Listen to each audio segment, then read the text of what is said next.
What's this shit I hear about you riding around with power glide? He my friend, what's the problem? Friend? Yeah, well, I can't have friends? What's the problem, big man? The problem is, bitch, you don't get to have nigga friends. You lucky I let you have any motherfucking friends at all. But damn sure ain't gonna have no nigga friends. Listen, I tell you the whole thing. He wanted to give me a ride to the mall, and then after that, he wanted me to come back to his hotel room to talk about his problems he had with his wife. We just friends. What's your problem? Why is you so insecure? Wait, you hear this shit? No, nigga, I don't understand a motherfucking word. I don't speak stupid hoe babble. Bitch, you don't get to have nigga friends. Okay, the only friends you gonna have is bitches. It ain't gonna be no motherfucking riding no J.C. Penney either. No J.C. Penney, no T.J. Maxx, no T.D. Jakes, no Foot Locker, no Kroger's. What's the name of the other place, Wade? City Trends? No, yeah, no motherfucking City Trends. Nowhere. If I catch you out with that motherfucker again, I'm gonna leave both y'all where I find you. Why is you so insecure? A real man wouldn't have a problem. I'm not a man, motherfucker. I'm a transformer. So fuck out of here. Get up, big man. Ow! Ow, goddamn it. Still, nigga. Hold on, goddamn, man. Hold on, man. Nigga, that shit hurt. Nigga, you want this tattoo or not? Oh, you know what? Never mind. Watch out, dog. Watch out. Hey, Prime, you see my car key? No, nigga. Yeah, I gotta go over here and link up with Amy, man. You know that white girl I been talking to, right? I post a picture of her on Facebook. Nigga, I don't be on fucking Facebook, nigga. Ever since Kim blocked me on there, I don't fuck with no social media. So don't ask me about no fucking Facebook. Hey, calm down, Mario. I was just asking. Anyway, I'm about to go over there now, bro. Hey, you know that storm coming, right? Oh, fuck, man. Hey, where the fuck my car key?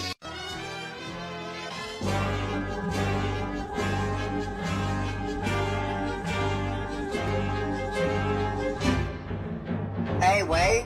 Hey, one of y'all tell Shirley she had to leave? Big man called and said new policy at the club, man. No fatties. Nigga, what? Don't look at me, man. That week he called me and said don't let no more fatties in the club. Hold on, man. I call that nigga right now, man, 'cause that's some bullshit. Talk to me. Megatron, did you tell them niggas to put Shirley out the club? Yes, nigga. The name of the club is Big Steppers, not Big Fatties. So her and all her plus-size friends need to get the fuck out. Yo, we like them thick in here, nigga. You got some motherfucking nerve. Especially when Quisha already told her you like it when she bites your nipples and tie a rope around your Nigga, neck. shut the fuck up talking to me about Quisha. The Transformers will return after these messages. Round 1. Fight! Juggernaut punch!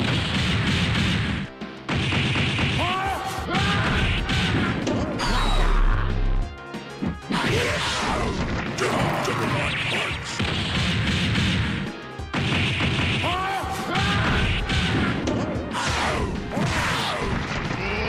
I'm out of meanness! I'm out of meanness!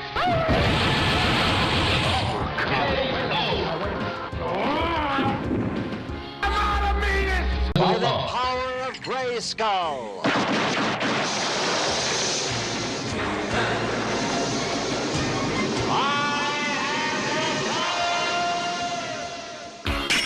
Round 1. Fight!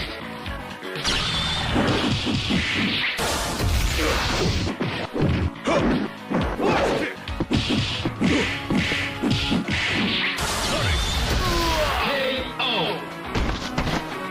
Until next time, this is He-Man wishing you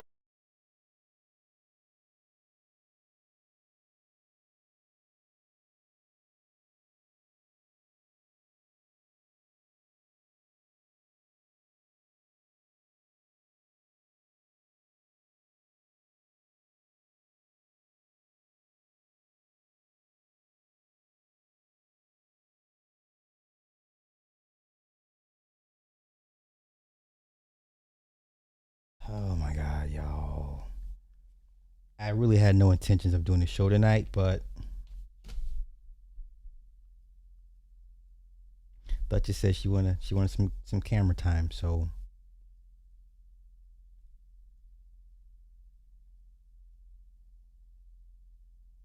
I think I found her parents, because when she came to us, she was abandoned. But there's a calico I seen today, and then I seen what I deem her father looks just like her without the orange. So I don't know why she was rejected by her parents. So all right, Listen, Duchess came to us, man. Duchess was an abandoned kitten. My wife was outside one day, and she just ran up to her and out the blue, like out of nowhere, and then like Callie didn't like her. Callie was always trying to fight her, so every night we just hear her screaming and hollering because Callie would attack her and swipe at her. And so after, I don't know, maybe 2 weeks of just getting tired of hearing her fight for her fucking life every night, we just took her in. We took her in because Callie did not like her at all. So, no. We're not doing the biting today. Not right now, no. No. So, you're going to sit here and act right. Lay down. Act right. No.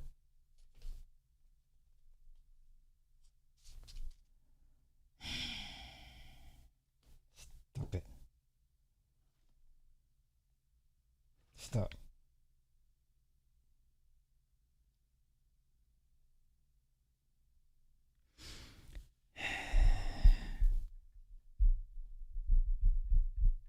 Happy, what's today? Happy Wednesday? Oh, tomorrow I got a game. Tomorrow's game day, y'all. We're playing some bum ass team. We'll win for sure. I'm not worried about it. Give me a quick sound check. I sound good? Okay, cool. Now, I got 2 topics tonight, 2 topics only, and I'm not going to deviate from them. Get off of it. No. Lay down. Lay down. Lay down. Yes. Lay down. Yeah, go ahead. Lay down. Get comfy. Okay. Oh my gosh. Power. I don't know why I went down this rabbit hole with y'all. Y'all, listen. It's okay for you to like Power. I don't judge anybody that likes the Power series universe. I'm just telling you, it's a trash universe. Matter of fact, y'all really think 50 Cent's best 2 shows that he's ever put his name on is The Oath about the cop gangs, and the show about the brother that was in prison and fought his way out of prison and became a lawyer. Those are his 2 best shows ever. Matter of fact, let's do this. Who were the writers on The Oath? Who were the writers? Y'all, listen, I don't think y'all understand how this Hollywood thing works, because you put your name to something, it doesn't mean you had anything to do with it. But okay, who were the writers for The Oath? That was a top tier show. It was on Sony's Crackle. You know, Sony doesn't have a streaming service. It was a phenomenal series about, you know, cops and gangs. It was written entirely by Ike Barinholtz. Now, what nationality do you think Ike Barinholtz is? Right? Nope. Let me see. Okay, let's see what he looks like. Let's see what Ike Barinholtz looks like. And just because 50 had his name attached to it, y'all think, oh, he had producer and name only. This is him. This guy. This is the guy. You've seen him in many, many movies. This is the guy that was writing The Oath. One of the best cop shows on TV ever. Hands down. This is him. And then the other producer was a former sheriff that was part of those units that broke down the different gangs and how the cop gang structure worked. Okay? Just because you see 50 Cent's name attached to this shit does not mean it's instantly good, or doesn't mean it's instantly bad. Okay? But you know a good show when it's well written. So now I'm saying all that to say all this. What was the name of the other show with the brother in prison on ABC? Supposed to get a second season. We didn't get a second season. They left The Oath on the cliffhanger. The cartel came and shot up the club. and we never. So nobody wants to redo it, revisit, give us a proper third season. It's one of the best written shows, especially about cops, hands down, hands down. Let's do that. What was the name of that show, y'all? What was the name of the show? The prison show.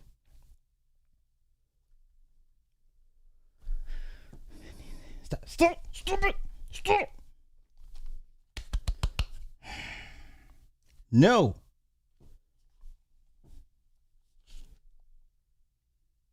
I said no. Stop it. Do you understand?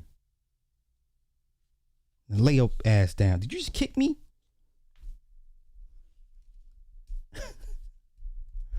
50 Cent's prison. What was the name of that show, y'all? It was on ABC. It was on ABC. Those are his two best shows. For Life. For Life. For Life. Primarily written by Hank Steinberg. Now, do we need to go look and see what he looks like? These are the other writers. Okay. Two of his best shows ever. The Oath and For Life. Do I really need to know what Hank Steinberg? You know what? Let's just, because we got time. Why not? Why not? Him. This is what he looks like. Let's juxtapose this with that. Who were the writers for the Godfather? Y'all love that shit. Godfather of Harlem series. Who were the writers for this?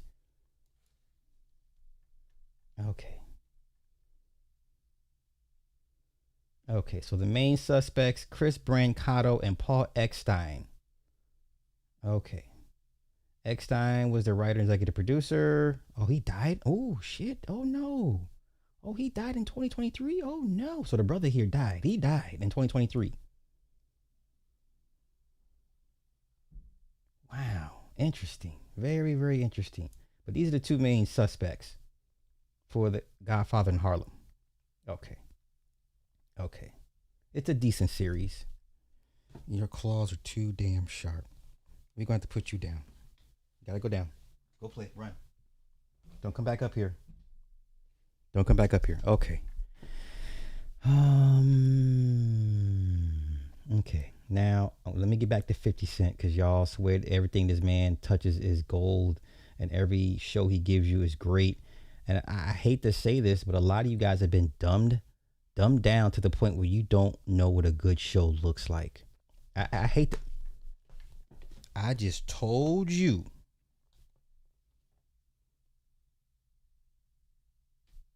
I'm going to find me a new co-host. Get off my laptop. Don't you do it. Okay. I hate to say this, but a lot of our people have been dumbed down to the point where they don't recognize or don't understand what a good show is. 50 Cent has a new TV series. Go figure. Have you seen the trash ass trailer for it? 50 Cent new TV show. It's effing trash. What is it called? Fightland? Yeah, let's go here. It's called Fightland. I will not watch this. The UK set boxing. Oh, so we got a bunch of black Brits. The UK set boxing thriller follows disgraced heavyweight Duke Kilroy as he returns to London after an 8-year U.S. prison stint to exact revenge on the criminal kingpin who framed him. Ooh, that sounds so original. So let's take a look. Once again, y'all don't know what a good TV show looks like. You just don't. You really don't. This is super trash. I'm not watching this shit. I'm about to drop the trailer to my new original series, Fightland, and y'all better watch it. Let's get it. Speaking in money so fluently, I take advantage of all opportunities. Marshall Promotions is a major force in the boxing game. What do you say to allegations that Marshall Promotions is a front to launder drug money? That was a homie for he was from For Life. That was the guy the prisoner that was wrongly incarcerated and fought for his freedom and became a lawyer. He played that character. This is the character. This is him. Okay, but let's continue. More Black How Brits. about I jump that penny inmates? 8 years ago, I had everything I wanted. And in one moment, Kingsley took everything from me. Now I'm gonna take everything away from him. I'm not gonna watch this shit. I want to see no Kingsley in months. We've put you in charge of the family business. That's right. With Dad gone, we hope we've got. Everything's in place. I'm not gonna watch this shit. He's gonna come in here lying and We just capping. lost 3.5 million worth of product. Every member of our network is going to be losing money. What if one of those members is responsible? Nothing about Because this. this ain't about business to them, it's personal.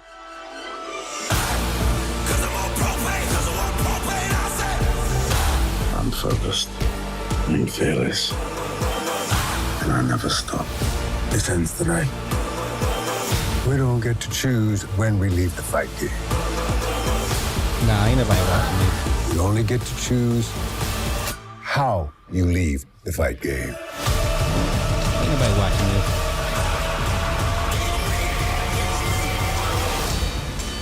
Man, if y'all don't get the fuck out of here with that nonsense, ain't nobody watching this shit. Y'all, it's okay to like what you like, but please don't come to me trying to justify what you like, because I'm gonna take what you like and I'm gonna kick it and smash it and break it and throw it against the wall and tell you it's trash. But it's okay for you to like what you like. Let's see, who are the writers? Let's see who wrote this trash ass. Who are the writers for Fightland?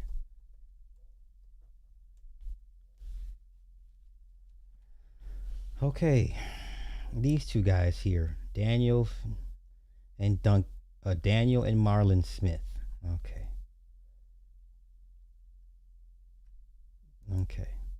This is okay. Let's see. They're okay. They're biracials. They recently created and wrote on the 8-part series Fightland for Stars, directed by Otto Bathurst. Their other credits include Save Me Seasons 1. Did you watch Save Me? I don't even know what the fuck that is. No, I did not. New Blood, created by for BBC. Oh, these are all BBC shows. Okay, so they working. They are developing series with Expectation Entertainment, 101 Studios, and Netflix. They're represented by CAA. Okay. They got a BAFTA award, UK Stars of Tomorrow, Best Drama Writers at the RTS and winner, Diversity in Drama. Okay, great. Okay, you're not gonna watch that, so please, don't. Okay, we just don't. Now,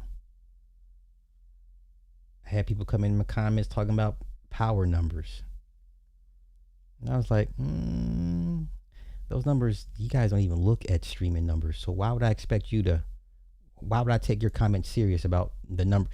No, get off my laptop. Get off of it. No. I said no. Stop it.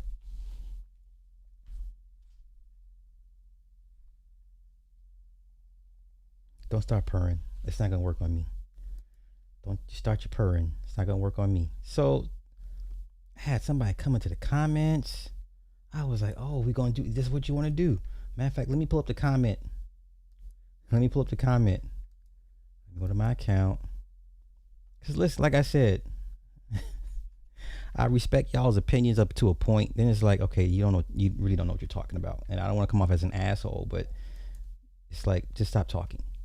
You know what I'm saying? Like, it's to the point where I just stop talking. Comments.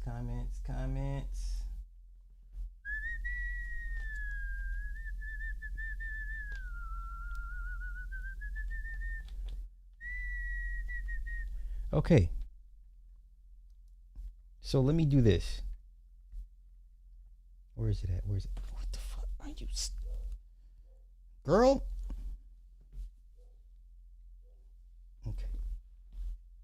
Get out of here. Okay. Where's the one comment at? It was a brand new comment. What the fuck? It was a new comment that came in. But let's go here. Even someone else said, you know, picks out the plot holes. This person says, my only issue is the time frame is still early mid-90s, 92 to 94 most. Most of this stuff with Ghost taking out Breeze doesn't happen till later 90s, like 97, 98. Also, I thought Breeze had a strict daily routine, had to be in the house by 7 to watch Jeopardy. Good eye. Good eye, right? Plot holes, man. This nigga on the show out at night dropping bodies and hosting fight clubs. Also, Rock is done in Queens. Why is she is so obsessed with ruining Kanan's drug business? Okay. Okay.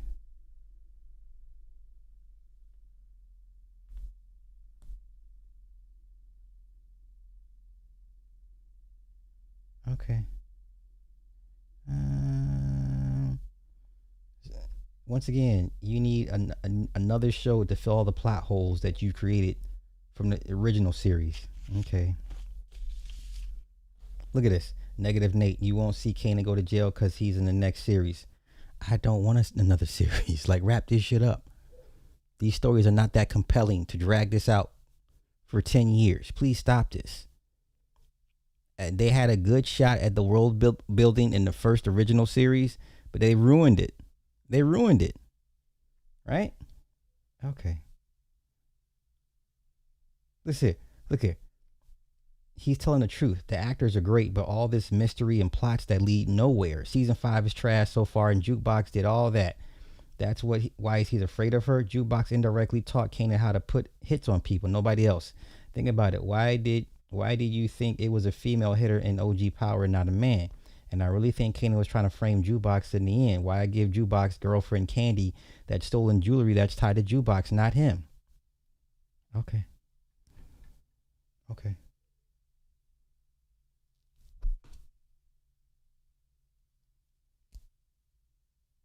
Okay. Nah, Brody, Breeze will be in Origin. Says who? He's not even announced yet. Yeah, who got time for all this? This is a poorly written show.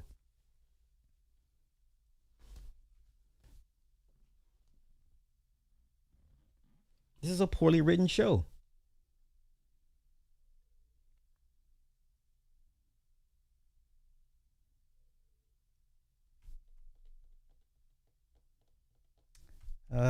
There was one comment I was looking for, man. It was a new comment, and he mentioned the power numbers. I was like, the numbers? Like, you're bugging, right? But anyways, let's get to I was talking about Tommy's power force, right? I said, okay, cool. So let's get to those numbers. You just hard-headed. Okay. So some of y'all was like, "Ooh, I love Power Force is dope with Tommy." I said nobody watches that show. I said Tommy is a supporting character. I don't care what y'all say. He's a lead. He's a lead. Okay. Okay, so let's go here. Let's go to these numbers. Let's go to these streaming numbers that y'all somehow don't, too lazy to look at. So here we go. This is Power Book 4 Force that nobody watches. Like, that nobody watches. As of July 7th, this thing ranks 1,043. It is the 1,043 most popular TV show online. It has an attention score of 0.6.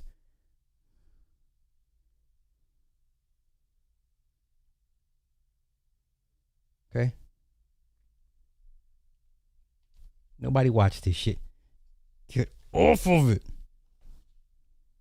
Nobody watched this trash show. Nobody watched this.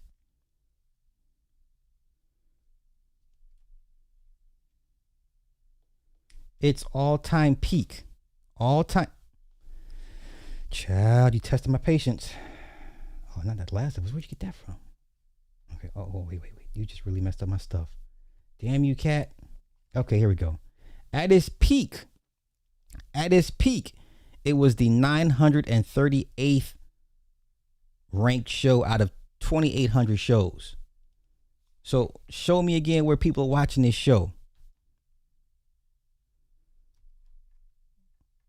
Show me once again where people are watching this show. No, it doesn't. No, it doesn't. Because I went to go look. So stop. I need you to stop. I need you to stop, or fire up your own channel to disprove what I'm saying. Okay, we're getting to that point now. Knockout. Okay, I'm gonna need you to either just listen and learn, or YouTube is free. Fire up your own channel and refute what I'm saying with your own facts and findings. Okay, it's getting a little long in the tooth, brethren. No disrespect. At its peak, it ranked 938 out of 2,861 shows. Nobody's watching this shit. Out of the crime category, out of 566 shows, it ranked 260. Out of drama, out of 1,500 drama shows, it ranked 692. Nobody's watching this shit. Out of Stars' 33 shows, it ranked number 10. I guess that's a win. We're talking about Stars. Okay? We're talking about Stars. Knockout. There's a lot of shows that have high IMDb ratings with low viewership. What are you saying? There's a lot of shows. Matter of fact, I'm an IMDb rater. What's your point? What's your point? And it still has low views. Two things can be true. You like this shit, great. As of July 7th, it fell down 4 spots. Out of 2,800 shows, it ranks 1,043. Please stop. Ain't nobody watching this shit, bruh. I'm about to kick you up out of here, man.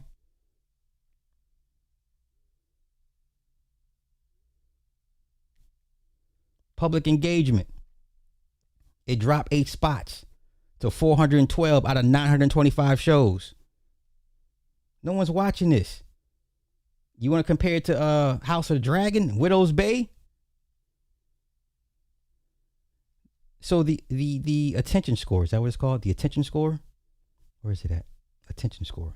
So its attention score is 0.6. 0.6, bruh. It's ranked 1,043. Once again, who's watching this? Show me where people are watching this. That's not, no. Okay, listen. You can't stay on topic. I'm going to help you out. I'm going to get you up out of here, because what you're not going to keep doing is coming here moving the goalpost. I'm talking about fucking Power Force, this trash ass show that you like. So out of respect, because you can't stay on topic, I'm going to get you up out of here for a little bit, bruh. Don't come in here trying to wreck my show.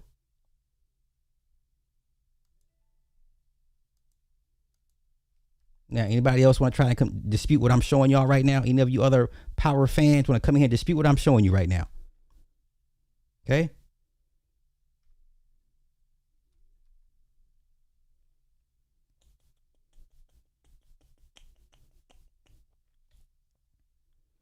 Now this is perfect. This is perfect. Perfect comparison. I wasn't even looking for this. The Wire at one point ranked at 120. Snowfall ranked at 398. The original Power, 468. Raising Canaan, 485. Empire ranked at 967. Power Book Ghost ranked at 1182. Anybody else want to refute what I'm saying? Because YouTube is free. Where does Sopranos rank? 41. Breaking Bad 23. This is their category. The crime drama. Ozark 167. Mayor of Kingstown. I hate this show. This show's trash to me. 320. Animal Kingdom. I liked it at the very end. It got messy. I like this show. Animal Kingdom. 325. Boardwalk Empire 421. Godfather of Harlem 597. Now, what you gonna say? The numbers are racist? Is that what you're gonna come in here and say? Well, Sly, they run all the companies. They tally all the data.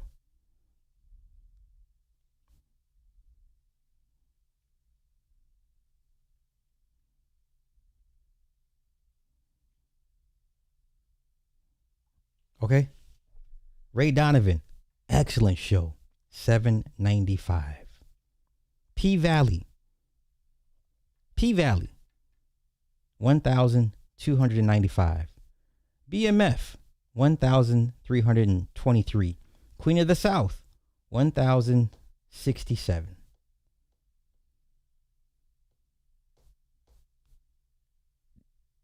This is what the normies say. These are not diehard casuals. Or these are not diehard fans. These are normie casuals. Oh, let's see what's on. Click, click, click. Did you not see Breaking Bad? Ranked at number 23. Okay? This is not about any other show but the Power series. Y'all claim these shows. You guys are not watching these shows. Just because Starz says it's our number one ranked show, that's Starz. How many of y'all got Starz like that? How many times are you clicking on the Starz app to see what's come out? Once Raising Kanan goes off, you don't click on Starz. Once the Power series ends, you don't click on Starz. You only click on Starz for his shows, and that's a good thing. But compared to the rest, no, it's not a very good show. None of his spinoffs are. And you know what? I like BMF. It was dumb. It was dumb, just dumb fun. I liked it for what it was. I like Raising Kanan, but it's just too many holes. To me, you've ruined the character. This young Kanan, I don't see him leading to the OG Kanan from the first Power. I keep saying this. You shouldn't need 7 shows to fill and course correct every plot hole you gave yourself in the first 2 shows. I don't even know what this show is. Money and Violence. I don't even know what that is. Let me guess. Is it an urban show? Is it a show with blacks? Yeah. Urban crime drama. Okay. I'm sure. Once again, you like what you like, but don't come trying to tell me and try to convince me that you know what a good show is. You don't. Okay? I can tell by your television, your show watching palette, you know what a good show is. You know what a good show is? A great show is, hands down, that no one will disagree on. This show here. Motherfucking Shogun.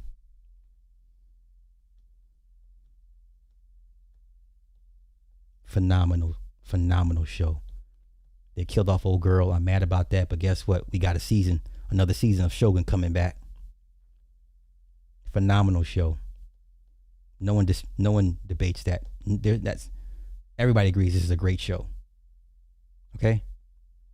Now unban you for what, man? No. This nigga said ban him. It's 24 hours. You be all right.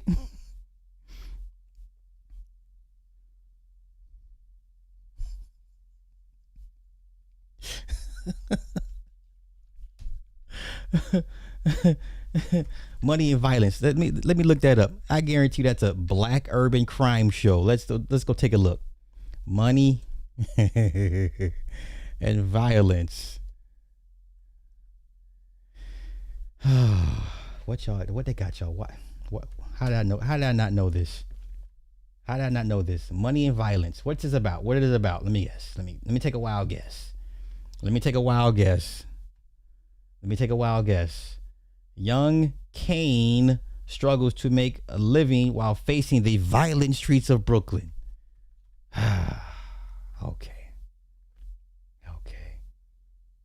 Oh, it only ran for 2 seasons. I wonder why. It only ran for 2 seasons. Okay. Gotcha. Oh, T.I. was in it? Okay. All right, cool. I'll never watch it. It looks like trash. No, thank you. No, thank you.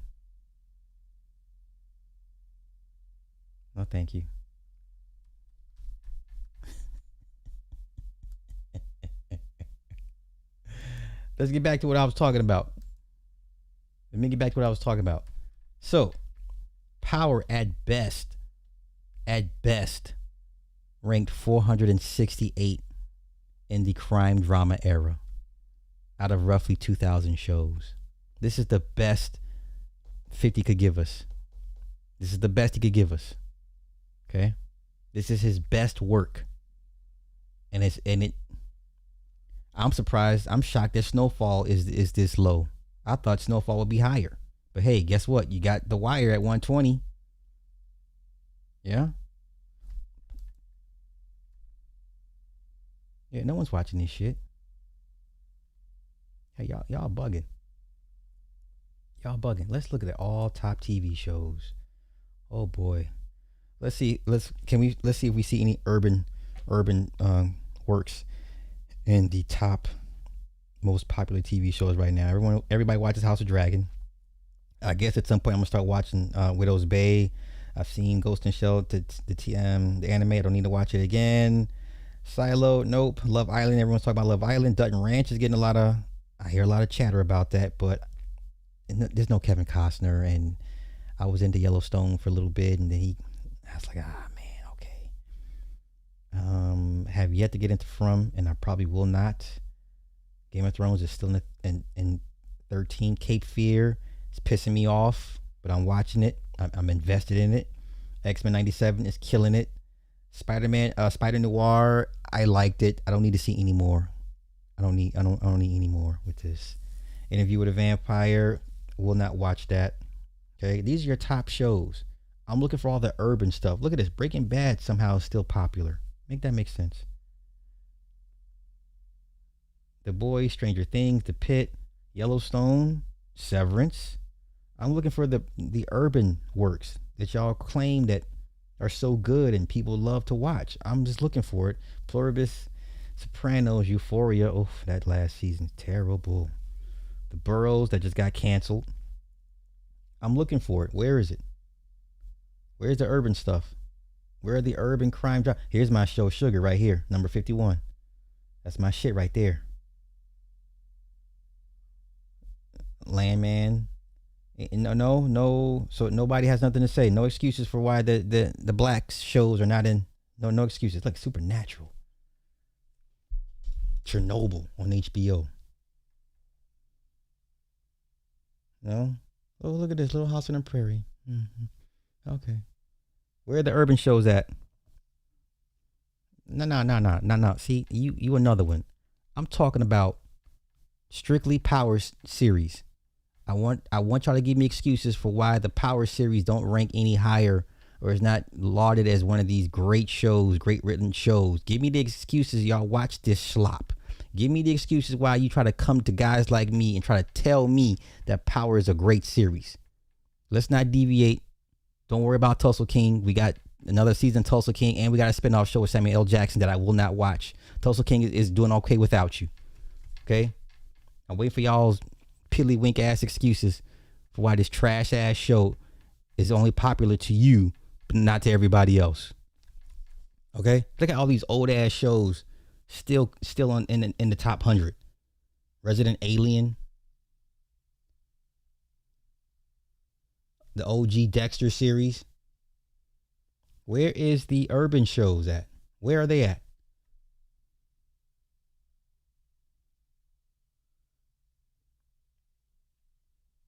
We're going to keep going until we find an urban show. How about that? Oh, here we go. The Wire. The best we got is The Wire, and it's ranked at 120 in popularity. That's pretty good. This is the best written black show probably ever. And it's written by a bunch of white dudes and former cops. What does that say? Oh no, Sly, because black writers don't get the chances, and and they're being held back. Okay, I hear you. I'm sure that's true. The next popular black show. Let's see how far down we got to go.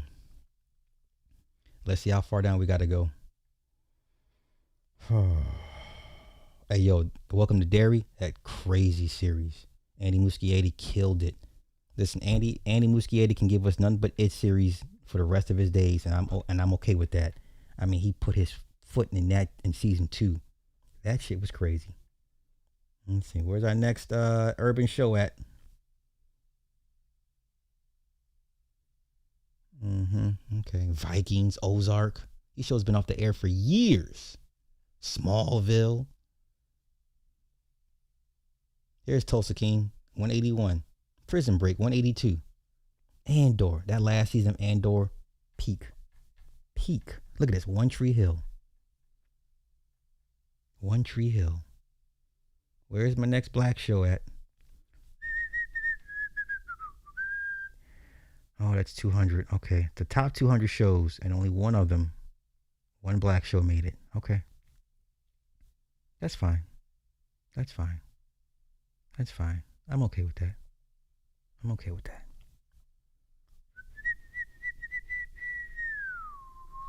Let's go here.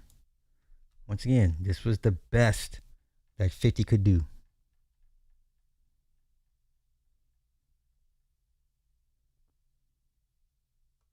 $468. It moved up 29 spots.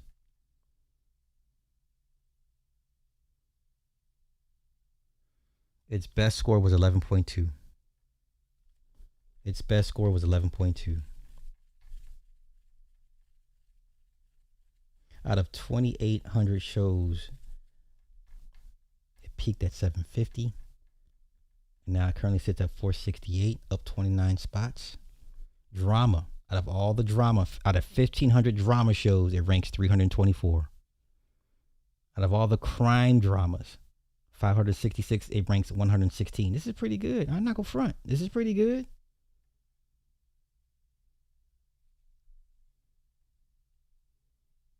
Okay. But you see what it's up against, right? You see what it's up against, yeah? Okay. Okay. Okay. Okay.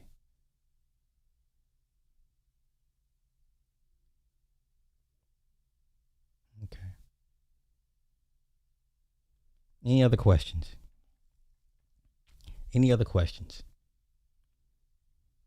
Any other question? Anybody else want to try to take a chance on and dismiss what I just showed y'all? Yeah, I know. This nigga said, "Where's Oz and New York Undercover?" Man, if you don't get the fuck up out of here with that nonsense, bro. Let me find little homie.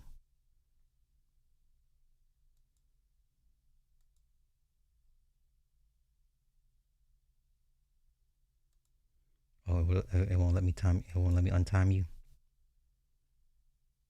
Oh, you got okay. It won't let me untime you, so you gotta wait till tomorrow. Sorry, man. Don't come in here with that trying to deviate the point. If I have a topic, I have a subject matter. I'm focused on that. Don't come in here trying to derail. Don't move the goalpost. Don't deflect. Don't do none of that.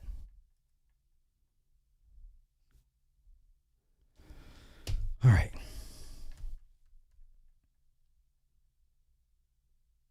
Let's see. Nielsen top 10 shows as of right now. Love Island. Hoppers, Bluey, Dutton Ranch, Grey's Anatomy. 4 Seasons, Big Bang, Spider Noir, Michael Jackson's The Verdict, SpongeBob SquarePants.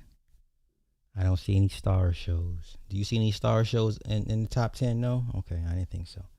Neither do I. You see anything from Stars? Matter of fact, let me see. What is Stars' highest ranked? Yeah, there we go. What is Stars' most watched series? Okay, the most popular and highly rated shows on Stars include Outlander, Power, BMF, Black Sails, and Spartacus.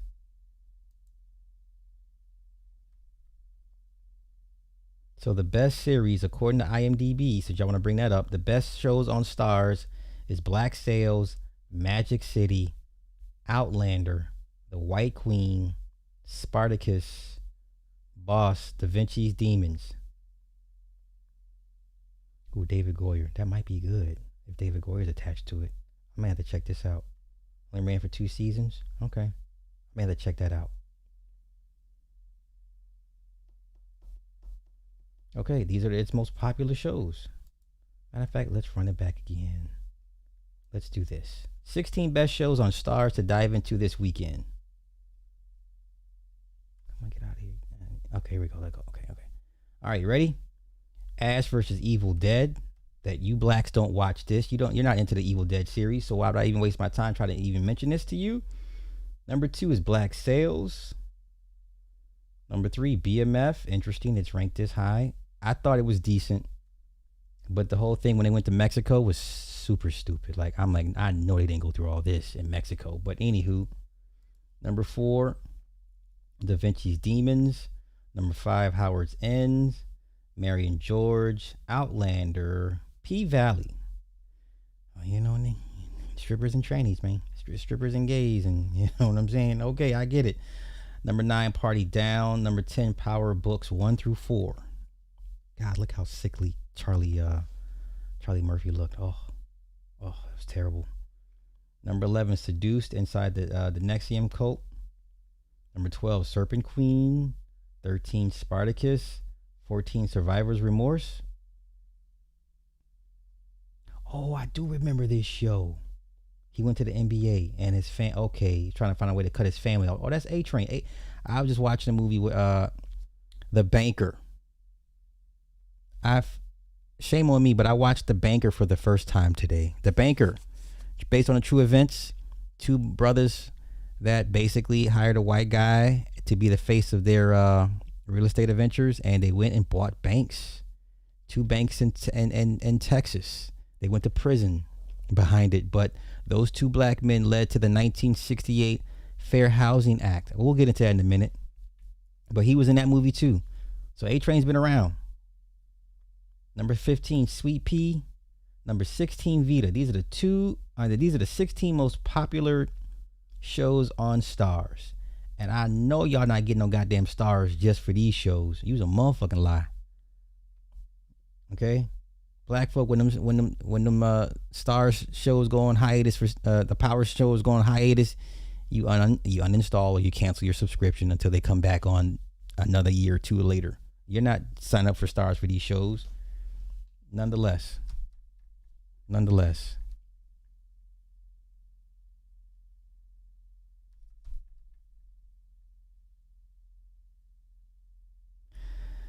Okay. See what I'm saying? I just showed y'all who Ike was and what his credits were. Okay, but I guess what? Let me get you up out of here. Because guess what? YouTube is free. Now, I'm not one for echo chambers, but I just showed y'all who the fuck Ike Barinholtz was, what his roles were for the oath. Okay? So let me get you up out of here. Respectfully. Matter of fact, don't come back. That's why I hate new people, y'all. That's why I hate new people. Let me go ahead and let me just hide you. Anybody else? Anybody else?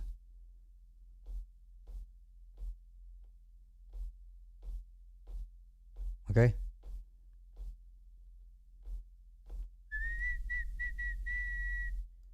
All right, anybody else?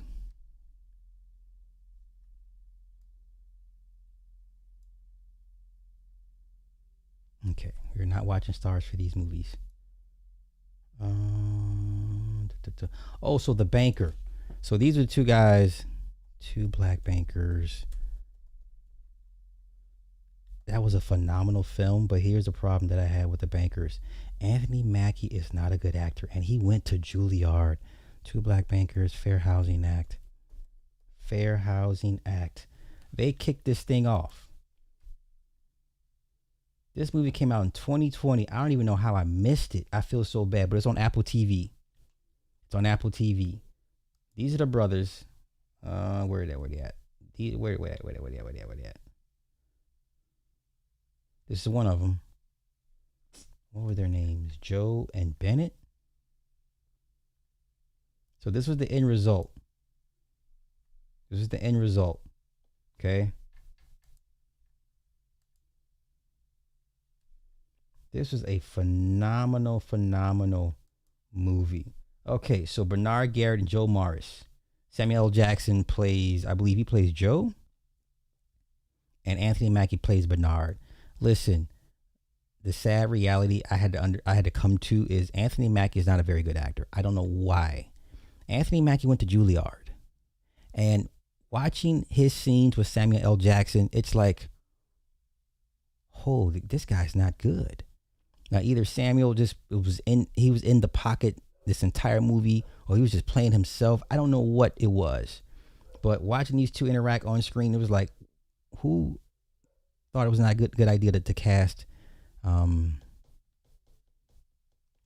Anthony Mackie in this? But anywho, these guys. So Bernard, one of the first early black real estate guys in LA.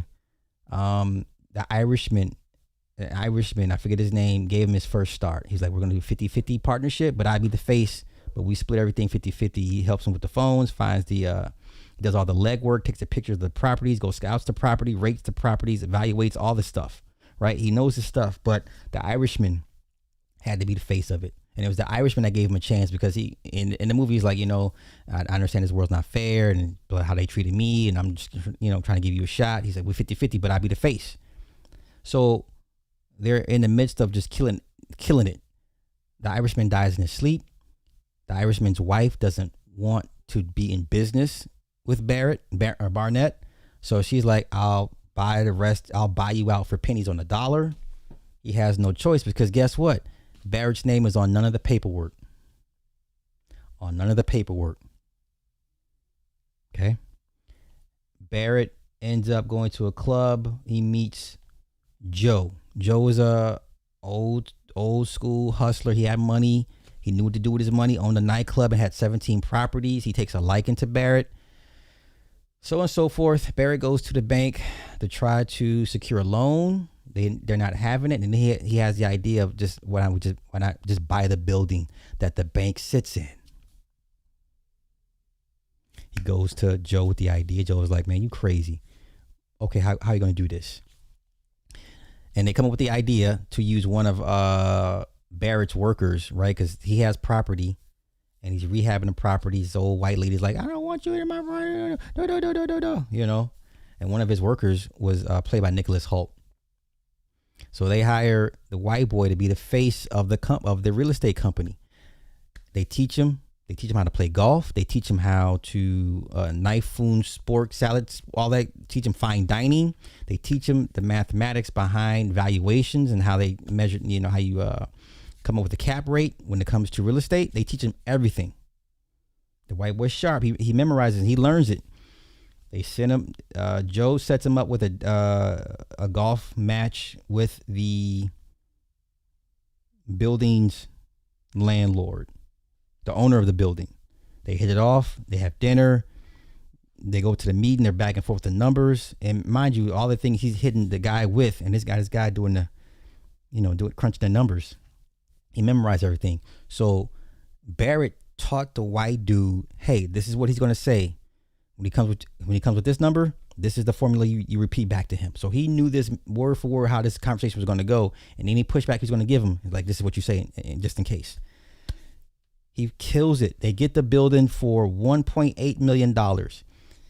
Joe's banker out of San Francisco is a Jew. He's like, I'll pay. I got you. Just get the building for under $2 million. Barrett's like, I'll get it for under $2 million. This is a cold ass movie. So then they get the building, and then because they see all where the property is, these guys are responsible for basically turning LA to either mixed or black neighborhoods. These guys did that. They're the original gentrifiers, right? So then Barrett's from Texas. He goes back home to visit his folks. He's walking his son down the street, and he wanted to get his shoe shine.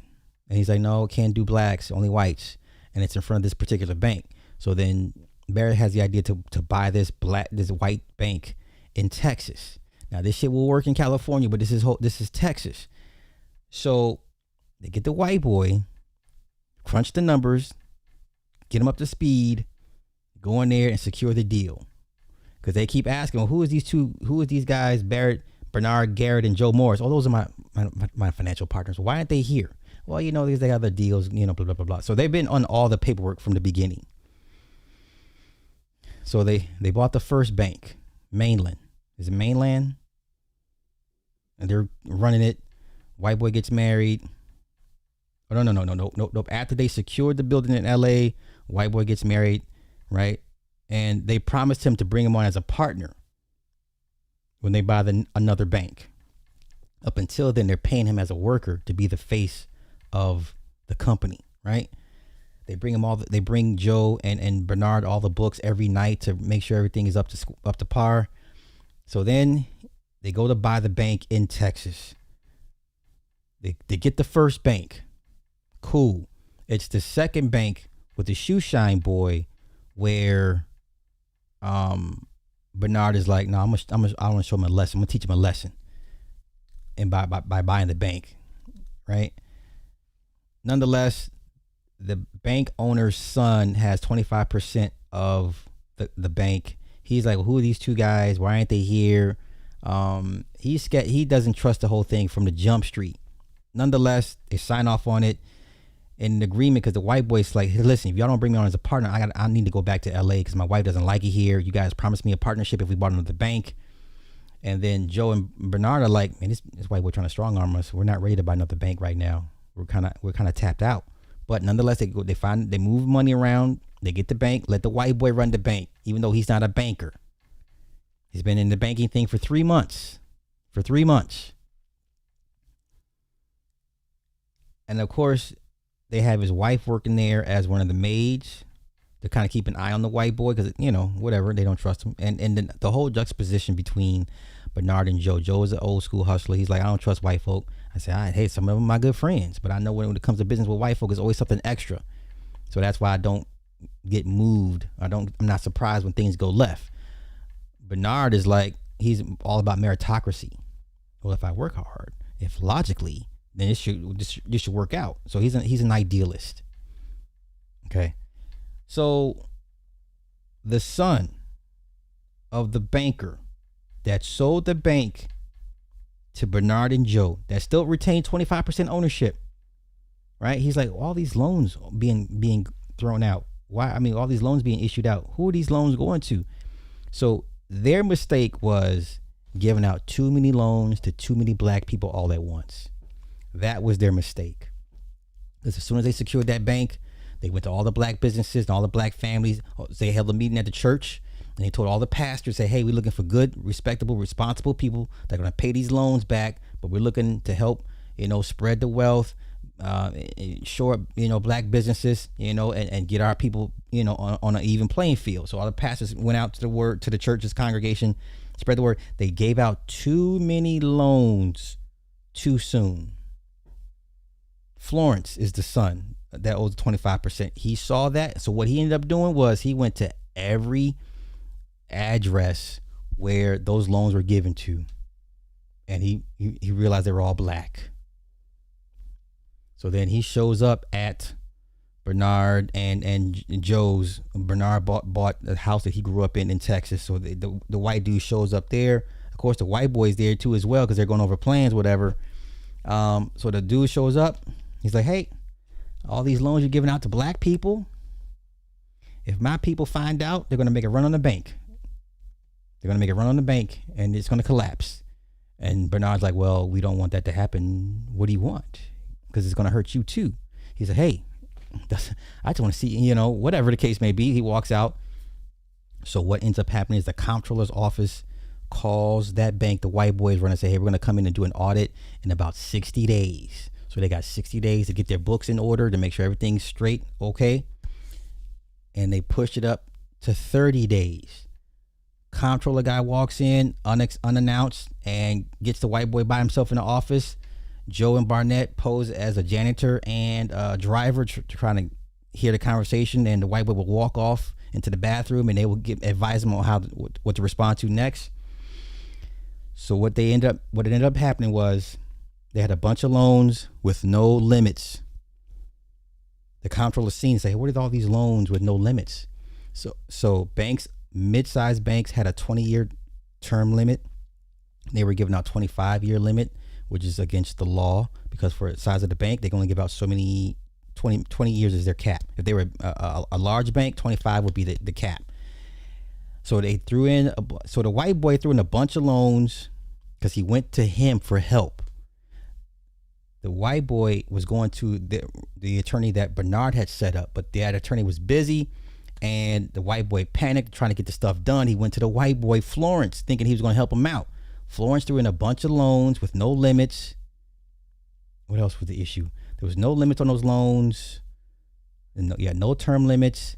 It was 5 years instead of 4 years. So the comptroller got him caught up. And so then later on, they get shut down. They get arrested. The white boy testified against Joe and Bernard. He was looking at 50 years. He's looking at 50 years.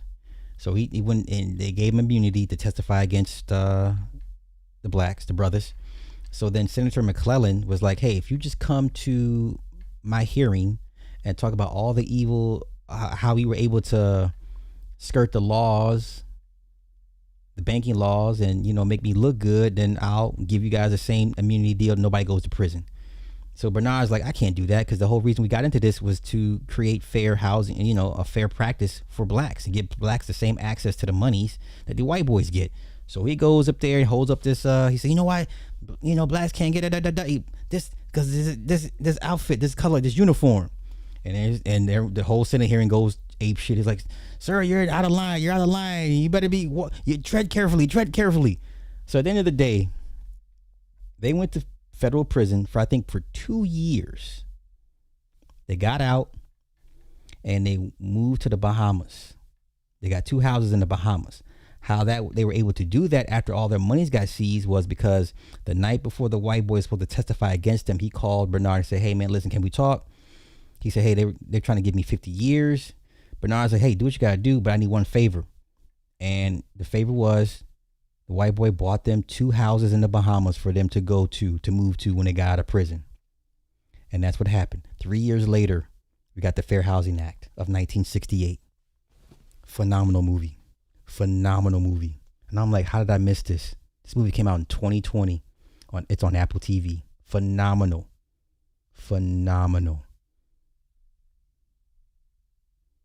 How did I miss that movie? And once again, it just goes to show Anthony Mackie is not a very good actor. At all. Okay, 10:30. I've been on for an hour running my mouth.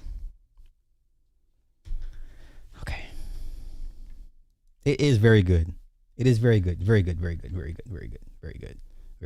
Okay.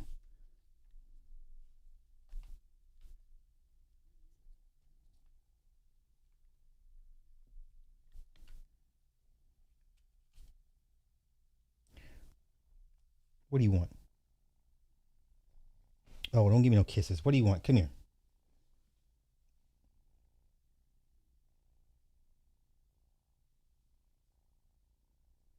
You take another nap? Man, I swear when she gets to purring, man, I'm like, oh, I didn't know that, cats have very low rates of osteoporosis because of the purring. The purring helps them regenerate muscle tissue and prevents osteoporosis from purring. I did not know that.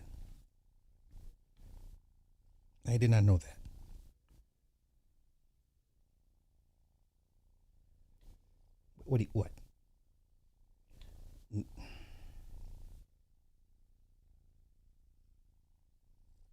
Can I finish my show, please? Please. Thank you. Okay. All right. Let's get to Corey Holcomb versus Godfrey round 2, and we're going to end on that note. Okay, what are you trying to do? What? Thank you. Okay.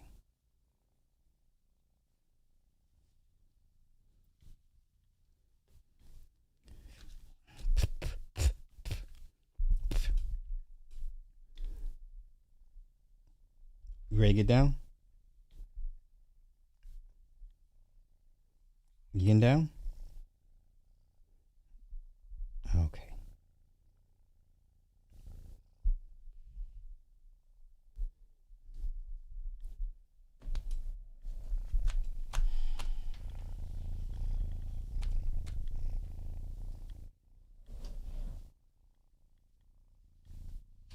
You want to get down? Okay. Oh my God. Anywho, all right, let's get to Let's get to Corey Holcomb real quick, and we'll get up out of here. All right. Slight problem. D, you got the ham hock arms. I get it. You're in your 60s. I get it. I get it. Just be a little bit more careful, D, because you're looking kind of. Let's go here. Let's just go. Let's get to it. Let's just get to it. No, mommy, I don't want to play right now. Just chill. I'm almost done. Chill. She wants to play.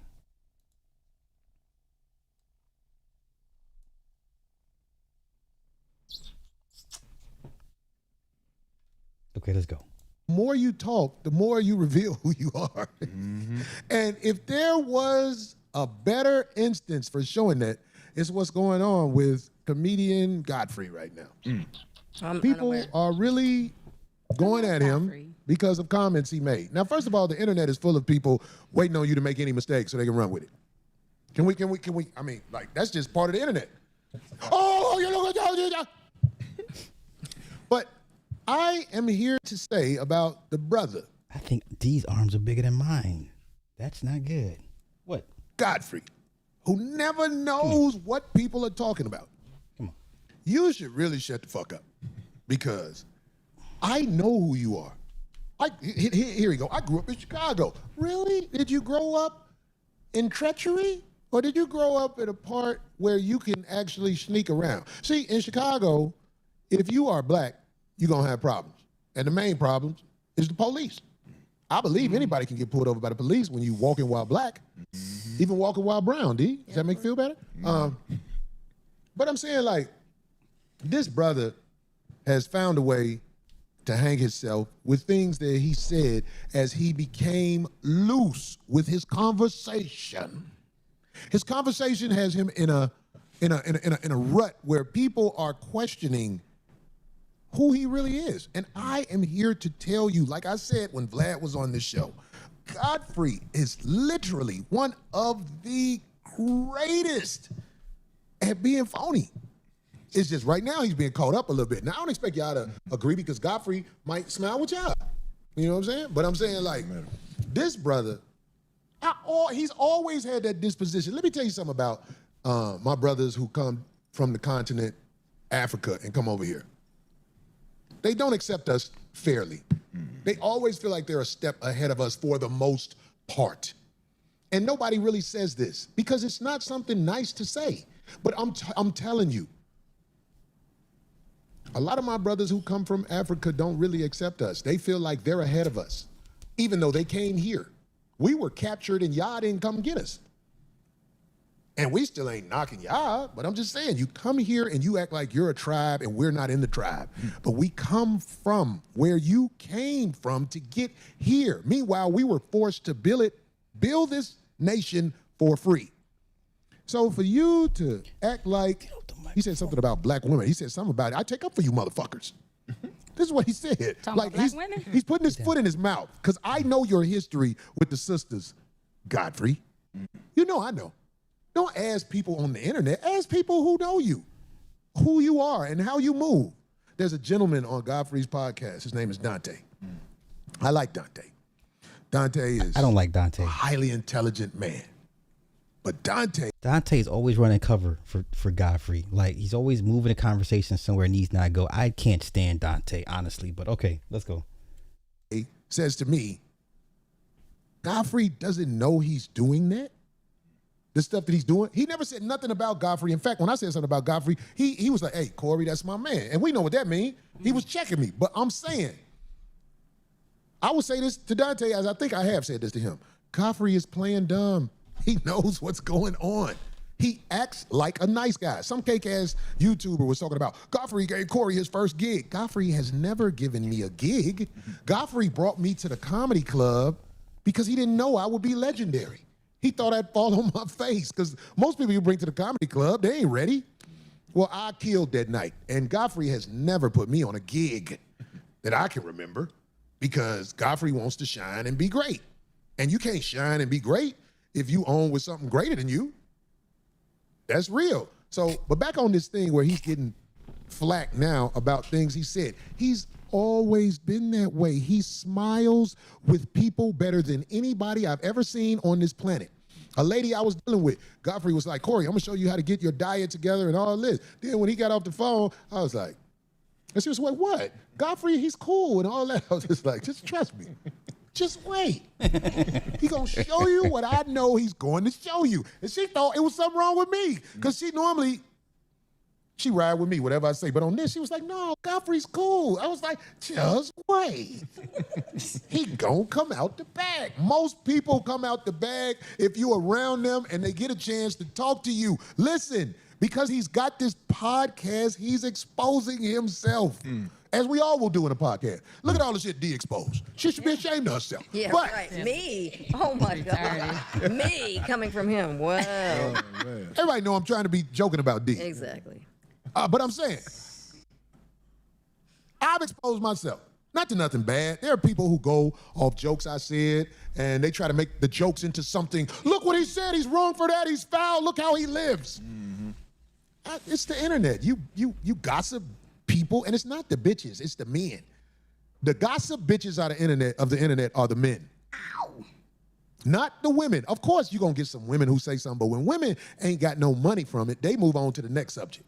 Men who have it personal against men that they envy and know they'll never be like, they talk about one man for 5 to 10 years straight. Okay, let's all get gossip. let's get back It's to me. They'll be like, oh, Corey is. Come on. Godfrey has studied black this, black that. He grew up in America, but trust me, he ain't never fucked with us.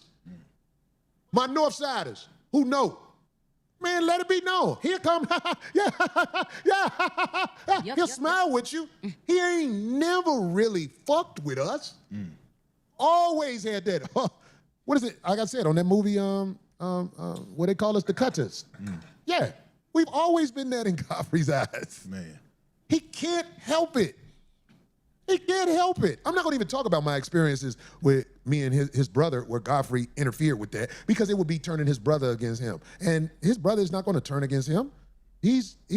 Godfrey is a hero to his brother. But I was the cutter hanging with his brother. And things that happened, I was like, hey, that's when I found out that with the Nigerians, this is what I've been told, the older brother has rank over the younger brother.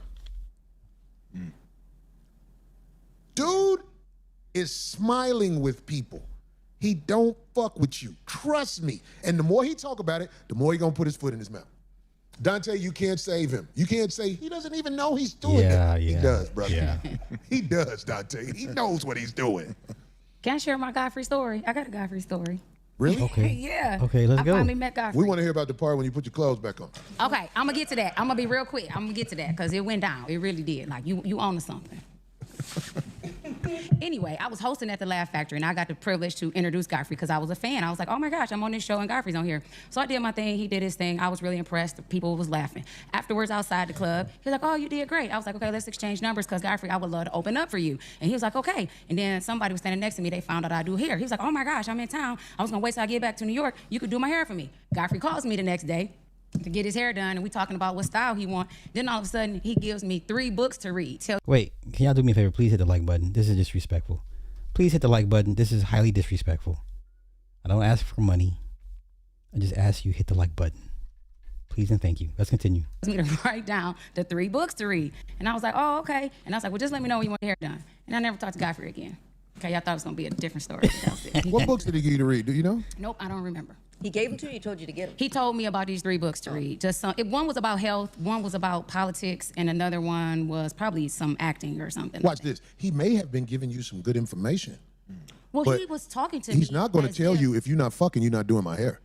So I will tell a woman, look, bitch, if I can fuck you, goddammit, you can get this. How much you charge? That's me. I'm genuine from the heart.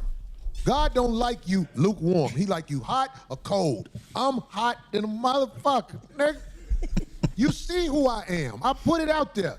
Even though it's the other shit that's going to be even harder to come back from, even though the other shit should be the hardest shit to come back from. But in this new world, you can suck a nigga dick and still get famous. Come on, Corey, come on. Ooh, the negotiators. I've heard that before. The negotiators? Craig brought it up once. The business hat. Sometimes they put on a business Well, hat. I mean, they say that, but they didn't have no concrete evidence for that. But what is true is that a lot of Africans are upset that black people from America are delineating, or just not even really delineating, but so much like sharpening their. This is the first time I've seen an internet argument like bleed over into real life. That whole FBA tether thing, I thought was never going to ever like bleed over. It is really taking place. By classifying themselves as FBA. As you can see in the chat, like a lot of people, you know what I'm saying, they don't like the term FBA because it allows people to see the difference, and FBA people call out the fuckery amongst the diaspora. Because remember, you know, the diaspora, sometimes the Caribbeans, the Africans, they all had this like running joke that black Americans was lazy. We would leave babies all over the place. But then you look up, it's a Jamaican man leaving a baby all over and running back to his country. It's an African man leaving a baby and running back to his country. It's, you know what I'm saying? And we all do the same thing. They just tend to fuck and try to be us while they're here and get money in our position, but at the same time delineate from us and say that they're the better version of us. I just don't like when people sugarcoat stuff by talking a lot. Here's the truth. It don't matter if you black, white, Asian, Hispanic. It doesn't matter. We all hate bitches. And if anybody say anything, I can't take him. Okay, that man can't be serious for more than 5 minutes. So let's go visit Godfrey real quick. Let's go visit Godfrey real quick. God. Come on. Come here.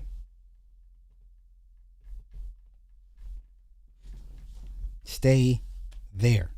Don't go anywhere else.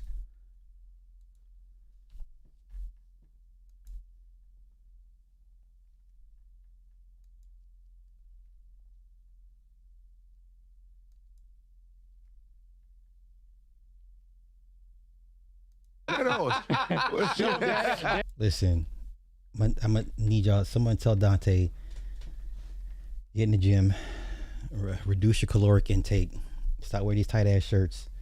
Sir, you look like a Puerto Rican old 1% biker guy. Fat. I'm 100 and I'm 220 and I'm supposed to be 100 and maybe 200. Bro, maybe 200. Look at her. God. Look at her. You see, that's the daughter. Kelly, but I did tests. I want to do all of that. I'm getting all. That's Dante. That's Dante. God damn. That is Dante. How much weight squatting? Is that? Like 750 something. 750 pounds. Jesus. That's Dante right there. Look at that bar bending. The bar's bending. That was 30 years ago. The knee shot to hell. I get it. God, I saw Mateo Lane. Oh, in Chicago. Did I name it? You didn't talk. You know what? And the blocking, like where to go. Yeah, and then you got to be like, because he's the lawyer, right? So he comes out and he's an asshole lawyer. World Cup soccer. First of all, I want to thank World Cup for Hold on, there's a phone call that comes in. eliminating most of the African countries. You dicks. Thank you for. So they could die. Off. So and then the politicians purposely did this thing called blanquero. It's about the countries that didn't like label slavery as like right. Okay. Shit on the line and speaking up, but it's just like a European thing to shit on, and all your teams have almost Africans on them. They don't like you, and you guys don't want it. You guys are making fun of black people who always look out for you guys. Yep. I don't understand. It's these damn Europeans, bro. That European brainwashing is, boy, that shit is thick, man. It's hard to break that shit. Yeah. I appreciate you calling, man. I'm glad, and good luck to you and your Mexican wife, and smack the shit out of anybody that disrespects her. Say period, winning would just make us, it would be impossible to travel anywhere. It's also, we don't have people say I look like Vinicius a little bit. I could see the kind of resemblance, the dark skin, and that's it. I'm trying. I'm trying.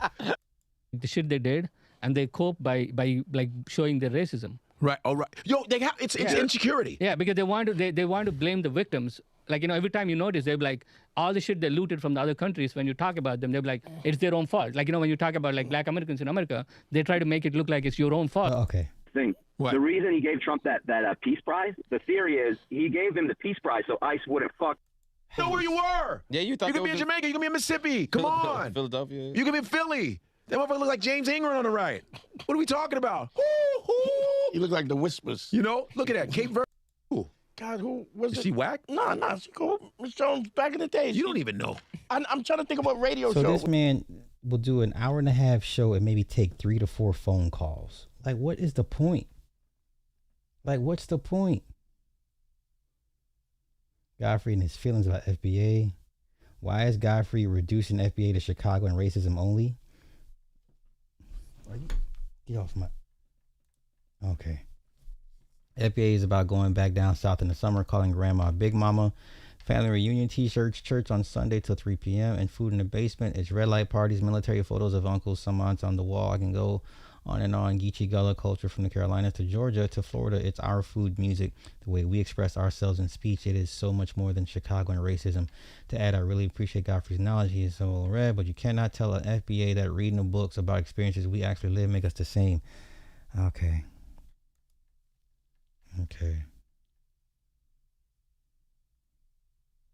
Haitian caller had personal trauma that he's projecting onto all FBAs.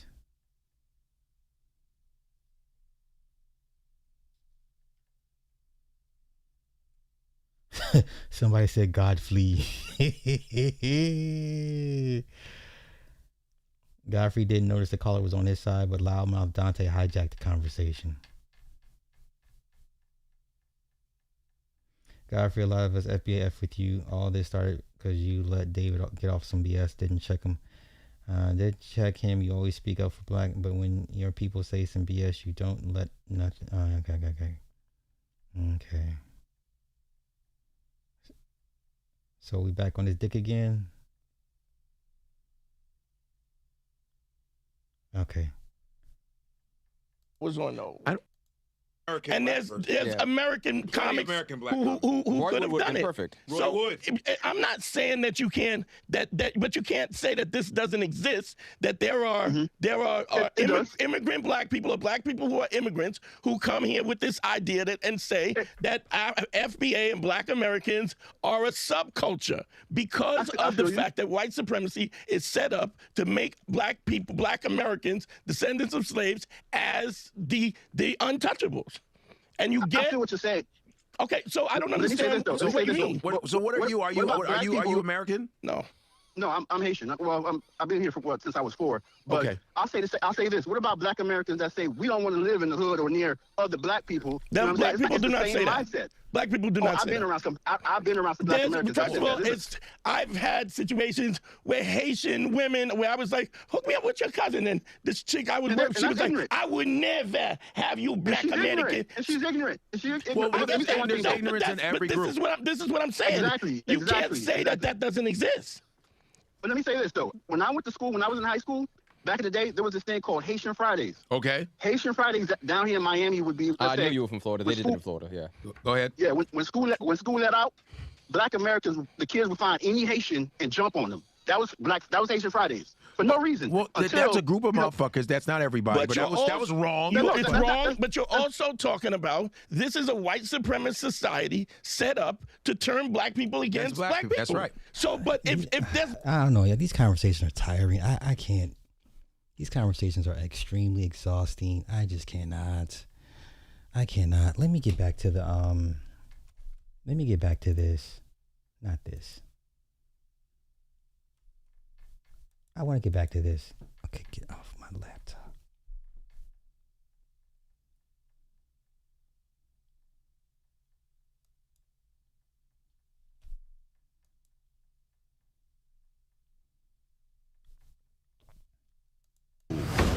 What's your plan, Mr. Garrett? How would you like to buy a bank? What the hell do we know about banking? Owning a bank is like owning the other side of the real estate business. There's a few complexities you just left out. Like what? Oh, I'm sorry. Did I not wake up black this morning? Because I'm pretty sure I did. How long did I think they did. Okay, how long did... Was it... Joe Morris, Bernard.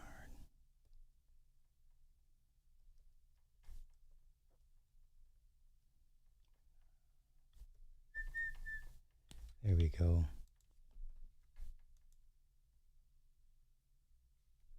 So, yeah, train a white frontman to pose as the owner. At one point, they had over 177 buildings, y'all.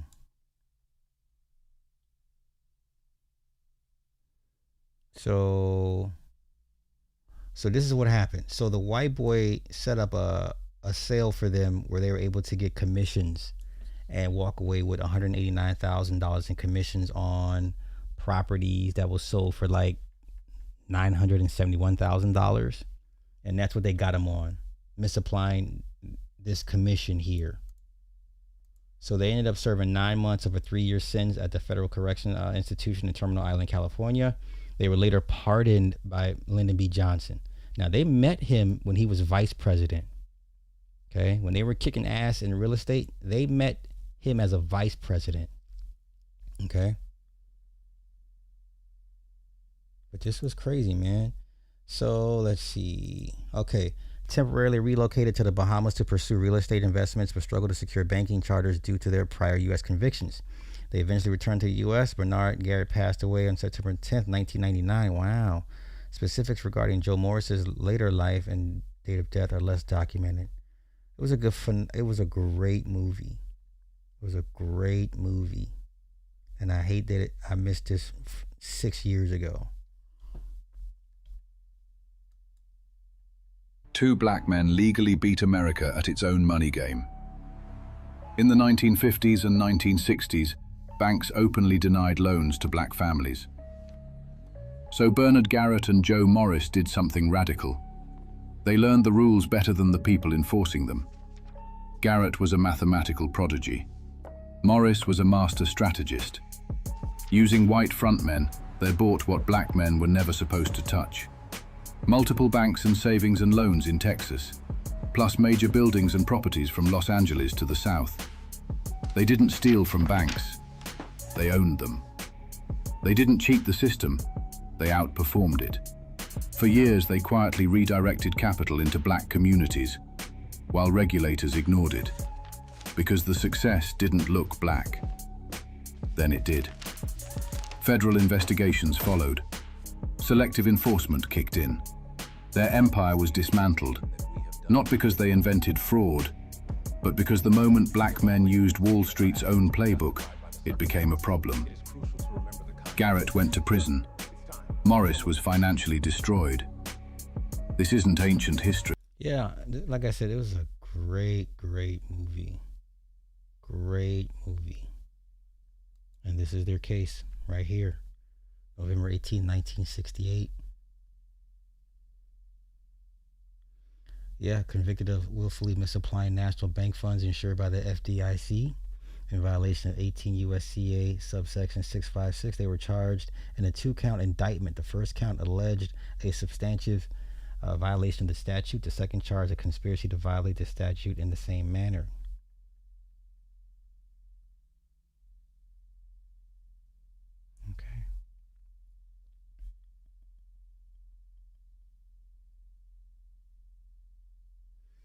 So the statute applies to officers, directors, agents, or employers of such banks and to persons connected in any capacity with such banks. Appellants were not officers, directors, agents, or employees of the bank. The theory of the government is, however, that they were connected with the bank in the capacity contemplated by the statute. Thus, it is their connection with the bank which must be examined. They were the controlling stockholders of the First National Bank in Marlin, Texas. They purchased the stock, financed the purchase, and directed the stock be placed in the name of other persons and entities. Appellants are Negroes, and they determined, because of the possibility of racial prejudice in the small town of Marlin, that they should not appear of record as owners of the stock. There were 10,000 shares outstanding, and they purchased a total of 5,400 shares. Of those, 3,700 shares were placed in the name of a corporation owned by appellants, Republic National Finance Company, and 1,500 shares were placed in the name of a business associate under a trust arrangement. They then caused 4 of their employees and associates to be elected to the 7-member board of the directors of the bank. That was smart. Wow. Here we go. This is it. They arranged to increase deposits in the bank by $1 million. Garrett personally paid a $5,000 fee for a part of these deposits. The bank then purchased the mortgages for $970,000. It was like $971 and some change by a check payable to a title company. This was the full face amount of the mortgages being purchased. The seller of the mortgages then paid $189,186.04 to the Valley National Mortgage Company, a corporation owned by the appellates. This was their commission for these sales. This corporation in turn opened a bank account in Houston with Morris and Garrett as the only person authorized to draw on the account. One day later, they withdrew the entire $189,000 by a series of checks payable to cash or to one of or the other of them. Okay. So here we go. The proof is clearly adequate as to the three. 1, the bank was a national bank and it was federally insured. 2, the evidence was sufficient to sustain the charge of a willful misapplication of bank funds. And 3, the evidence was sufficient to sustain a specific intent to injure and defraud the bank as charged in the indictment.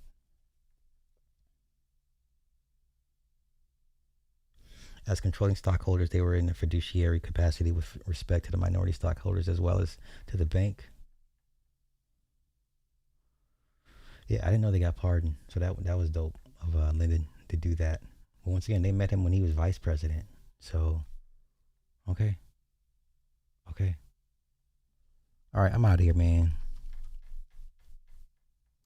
They purposely buried that movie because right when they started promo for it out the blue, a grape case came out. Oh, wow. Okay. I mean, I remember a trailer for it, and I never went back to look. And I literally was just on Apple TV, just out the blue, and just seen it. I was like, oh, let me check this out. Is this the bank movie? And I was sitting there like, wow. So, okay. All right. Yeah, I'm over the Godfrey thing, man. Yeah, once again, with our people, we get mad for about 3 days and then we'll take you back.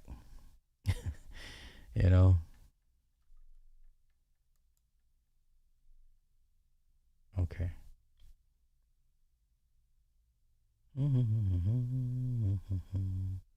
Anything else? I think that's it. I'm out of here, y'all.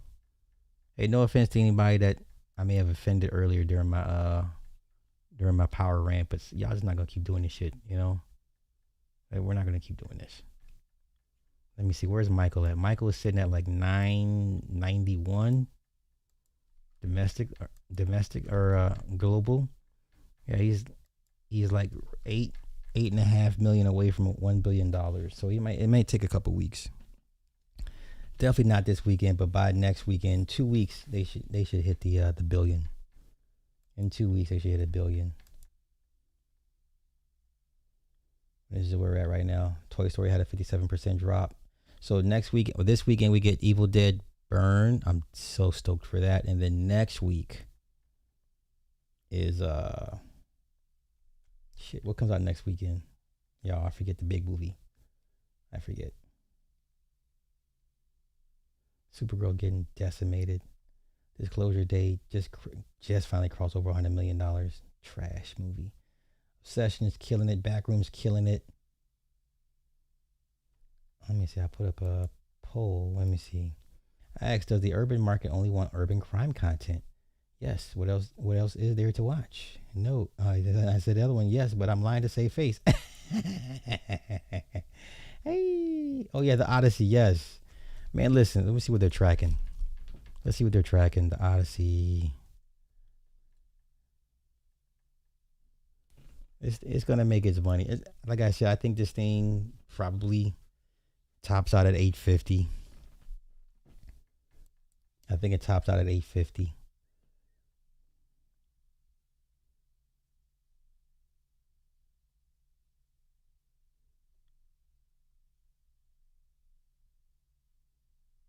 I ain't gonna lie, that's a horrible. Oh, white boy's been eating this shit up all day. But I mean, you freeze frame anybody, of course they'll look crazy. It'll do way bigger numbers than this. It'll do way bigger numbers than this, y'all. Give it time. I think it does between 120, 130. Let's say 100 to 150. Yeah, let's do that. I'll say 100 to 150. I'll say 100 to 150.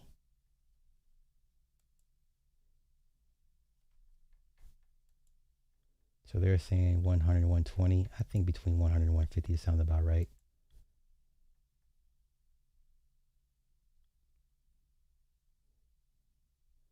So these are all his movies and how much they've made. Okay, this is a good All right, that's a good list here.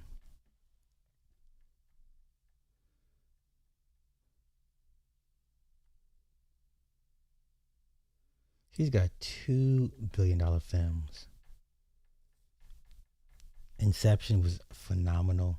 839. Interstellar, phenomenal. 731. Dunkirk was good. I like a good war movie. Tenet, one of my favorite movies. I don't know why it did so poorly. Oh, that's pandemic. This is pandemic time. No, never mind. Oppenheimer, they should have left it in the theaters, man. They would have hit $1 billion. You're 40 million away. Let it just sit in the theaters, man. But I think the Odyssey will ends between like Inception money, like 839, 850. I think the Odyssey comes in like Inception money. I believe that's what's going to happen. Yeah, I believe that's the case. That's my pick. That's my prediction. So we'll see. We shall see. All right, I'm going to get out of here, y'all. I'm getting sleepy. I was getting sleepy. Thank y'all for coming through. Tomorrow I got a game, so if I don't get on here early, then I'll just take a break tomorrow. Just get ready for tomorrow's game. So with that being said, you didn't like Tenet? Like the concept behind it was so fucking dope. Like, I don't know why people didn't like Tenet, man. Well, matter of fact, let's look at the Tenet. Let's do Metacritic.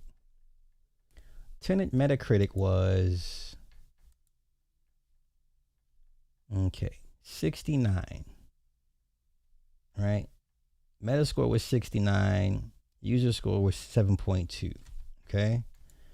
Let's see. Metacritic. Let's do stinking ass Rotten Tomatoes. What was the Rotten Tomatoes score?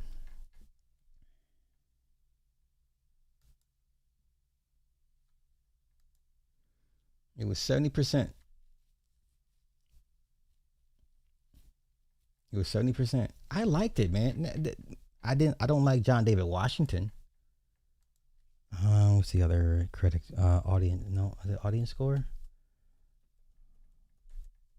I like Tenet. I still watch it. Like if I see it on, I'm watching it. 76%.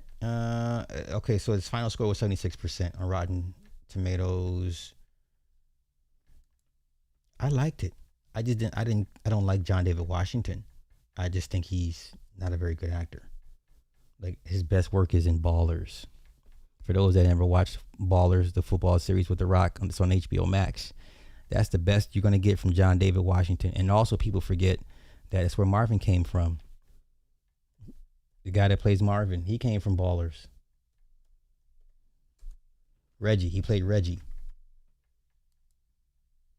Here you go, London Brown. Yeah, there's your boy. There's your boy Marvin. He came from Ballers. So, yeah, that was a good series, man. Season 5 like really went out with a banger, man. I like Ballers. I thought it was pretty good.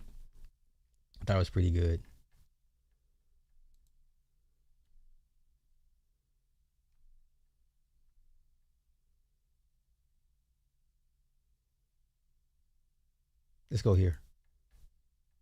The Rock too, right? Shout out to Dwayne Johnson. Had a chance to do a series called Ballers. Are you kidding me, bro? I'm from South Central LA. Just regular. Worked in the after school program. I remember having $28 in my account. Shout out to Chris Spencer. I get a call from Chris Spencer telling me, "Hey man, have you auditioned for Ballers?" I said, "No." Let me tell you how good God is. I drive to Santa Monica. I do the audition. I ain't got no agent, I ain't got no manager. And then I get a call back. I do like 7 callbacks. I'm working in the after school program. And then I get a call. I'm in the gym. They say, "Hey, man, I want to let you know we would like you for the part. Also want to make you a lead." I said, "Man, thank you." The God thing in this, I tell actors, aspiring actors, you feel like it has to be a certain particular thing. And that's why God tells us to, sometimes we need to have like childlike faith. When children ask you for things, They're not worrying about how many hours the mom got to work, how it's going to fit in the car. They just say, I want a bike, and they expect a bike. And I think sometimes as adults, we forget to just believe in that sort of thing, which is, man, I was taking some free acting classes. Well, God set that up, man. He purposely made sure he removed everybody. He wanted to make sure that I didn't give no props to nobody about how I got that project. Yeah. That was strictly God. Wow. Lundy, you worked with The Rock. That's what's up. Yeah, he played Reggie.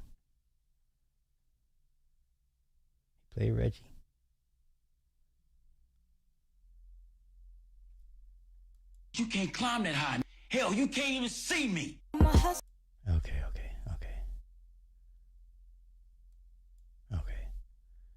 Yeah, shout out to him. But see, it's funny when you see these guys in real life and you realize they've all been dyeing their beards and their hair.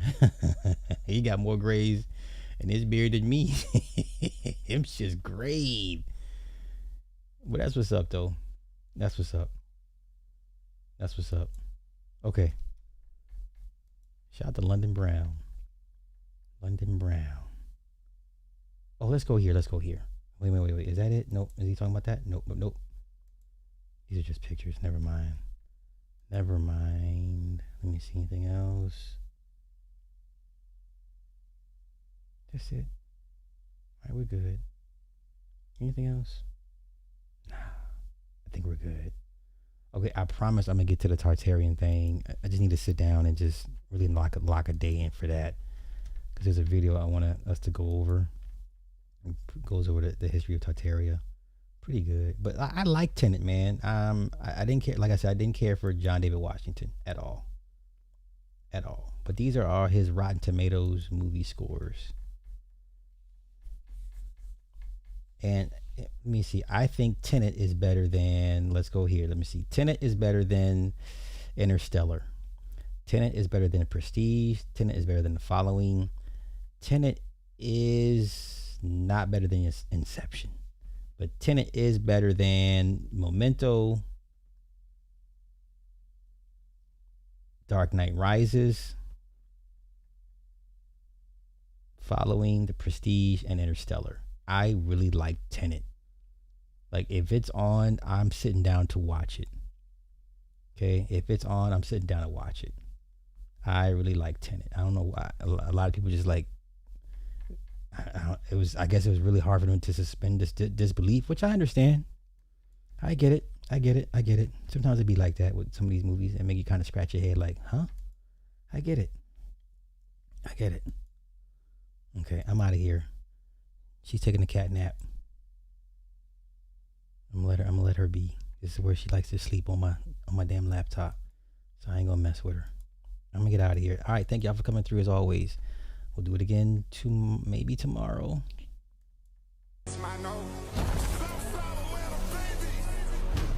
One of the ops, rates, the catch on tape, human taste. 2 minutes on like a piss, look like a dog.